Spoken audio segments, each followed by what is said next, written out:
Bienvenue à tous pour ce 22e épisode des Amazing News 2023. Au sommaire de cet épisode, nous parlerons des annonces qui ont fait parler d'eux cette semaine, comme l'arrivée du nouveau casque de Meta. Nous parlerons également de l'actualité du jeu vidéo. Et pour terminer, nous parlerons bien évidemment des sorties de la semaine. La semaine dernière a eu lieu le PlayStation Showcase, et malheureusement il n'a pas su séduire tous les fans de Sony qui ont eu un avis plutôt mitigé. Mais Sony est déjà prêt à repartir à l'action, car selon les rumeurs, il y aurait de nouvelles présentations numériques de programmées. Continuons avec une rumeur plus que surprenante. Sony serait en train de se préparer pour le rachat du studio CD Projekt, qui est pour rappel derrière The Witcher 3 ou encore Cyberpunk 2077. Attention, il s'agissait que de rumeurs, car le studio a officiellement annoncé qu'il n'était pas à vendre. Sony vient de faire officiellement l'objet d'une enquête en Europe concernant des abus vis-à-vis de sa position dominante. En effet, la suprématie du PlayStation Store aurait réduit les possibilités d'achat de jeux PlayStation, ce qui aurait entraîné une hausse des prix des softs disponibles sur PS5. Sony enchaîne donc en ce moment pas mal de mauvaises nouvelles, car pour rappel, la Commission européenne avait refusé les revendications de Sony dans le cadre du rachat d'Activision Blizzard King par Microsoft, qui devrait avoir la réponse de son appel avec la CMA le 24 juillet et celle de la FTC le 2 août. Mauvaise nouvelle pour les fans de Days Gone qui ne verront peut-être jamais arriver le second opus. Nous apprenons via un tweet que Jeff Ross a posté juste après les premiers avis du PlayStation Showcase que Days Gone 2 aurait pu sortir il y a un mois si le jeu n'aurait pas été invalidé durant l'année 2019. Les fans devront donc se contenter de l'adaptation cinématographique qui est actuellement en cours de développement. Naughty Dog a été l'un des grands absents du PlayStation Showcase. Le studio, via un tweet, nous a communiqué que le projet multijoueur de The Last of Us était encore en cours de développement, et qu'ils souhaitaient prendre leur temps. Mais à la grande surprise, une petite phrase est venue se glisser dans leur communiqué. Une toute nouvelle expérience solo serait en cours de préparation. Cela pourrait annoncer le début du développement du troisième opus de The Last of Us, ou tout simplement l'arrivée de The Last of Us 2 sur PC. Bonne nouvelle en revanche pour l'exclusivité PlayStation 5, Ratchet & Clank Rift Apart, qui va faire son arrivée plus vite que prévu sur PC. Insomniac Games a annoncé que le jeu ferait son arrivée dès le 26 juillet 2023 sur Steam et sur l'Epic Games Store. Pour l'occasion, la version PC proposera des fonctionnalités supplémentaires pour rendre l'expérience de jeu encore plus inoubliable. Ratchet & Clank est disponible en précommande, ce qui permettra d'obtenir 2 costumes et une arme supplémentaire, le Pixelizer. Les développeurs de Gollum font leur mea culpa. En effet, le jeu s'est fait détruire par la critique suite à ses nombreux bugs, ce qui en fait même le jeu le moins bien noté de l'année. Les développeurs s'excusent donc sincèrement et se disent prêts à travailler d'arrache-pied pour résoudre tous les problèmes tout en ayant une communication transparente avec les joueurs. Malgré ces notes catastrophiques, le jeu réalise de belles ventes et a même été le 6e jeu le plus vendu au Royaume-Uni. Gollum ne sera pas le seul jeu de la licence Seigneur des Anneaux développé par le studio, étant donné que d'autres jeux de la licence Seigneur des Anneaux seraient en cours de développement par celui-ci. Fortnite continue à vivre sa vie paisiblement tout en continuant ses collaborations avec de nombreuses franchises. Et selon les fuites, la prochaine grande franchise à faire son arrivée dans le monde de Fortnite sera celle des Transformers. Cette nouvelle collaboration sera accompagnée d'un nouveau biome tropical, de nouveaux lieux sont également au programme, ainsi que l'arrivée des Raptors. Beaucoup de nouveautés seront au programme de cette nouvelle mise à jour qui arrivera durant la saison 3 du chapitre 4 de Fortnite.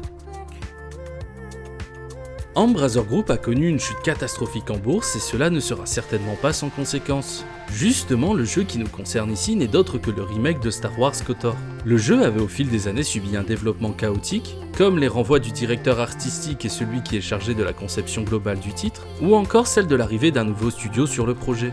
Lors d'un appel avec les investisseurs, on lui a demandé où en était le développement de KOTOR, et il aurait répondu sa réponse préférée, sans commentaire. Les dernières rumeurs voudraient que le jeu soit tout simplement annulé. Espérons qu'Embracer Group nous réserve une belle surprise lors des 20 ans du jeu. Cette semaine a eu lieu le Meta Gaming Showcase.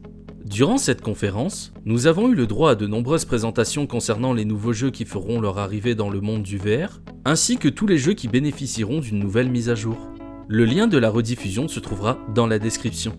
La grande annonce de la conférence a été celle de l'arrivée du MetaQuest 3. Ce nouveau casque sera plus performant que son prédécesseur et permettra également de jouer à certains jeux en réalité augmentée. Le MetaQuest 3 sera disponible dans les mois à venir au prix de 499 $. Place à présent aux sorties de la semaine.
Cet épisode est à présent terminé. Je vous donne donc rendez-vous la semaine prochaine pour de nouvelles Amazing News.